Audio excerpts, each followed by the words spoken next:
যখন বেশি দুঃখ হবে অন্তর বেশি ব্যথিত হবে, অন্তরে প্রচুর পরিমাণ কষ্ট হবে, কোনো প্রকার চিন্তা করা ছাড়া, কারোর সাথে আলাপ আলোচনা করা ছাড়া যাই নামাজটা বিছান, রবের দরবারে সিজদায় চলে যান। সুবহানাল্লাহ।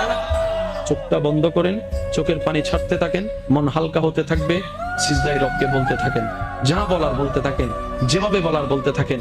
মনে রাখবেন, আপনার সেই মনের বেতার ভাষা হতে পারে আপনার রক্ত বুঝবে না, আপনার ভালোবাসার মানুষ বুঝবে না, আপনার প্রিয় মানুষ বুঝবে না, কিন্তু আপনি যেভাবেই বলেন না কেন, আপনার প্রত্যেকটা শব্দ আপনার রব্বুল আলামিন বুঝবে। সুবহানাল্লাহ।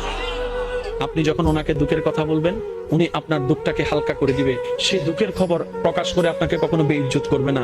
আর আপনি যখন সুখের খবর পেয়ে রবের দরবারে সিজদায় চলে যাবেন, তখন আল্লাহ তাআলা খুশি হয়ে আপনার সুখটাকে আরো বাড়ায় দিবে। লা ইন শাকারতুম লা আযীদান্নাকুম আয়াতের উপর আমল হয়ে যাবে। আপনি শুকরিয়া করতে থাকবেন, সুখটাকে বাড়তে থাকবেন, সুখের কথা বলতে থাকবেন, রব্বুল আলামিন দেখে দেখে আপনার সুখ বাড়ায় দিবে, শান্তিও বাড়ায় দিবে। বলেন না সুবহানাল্লাহ।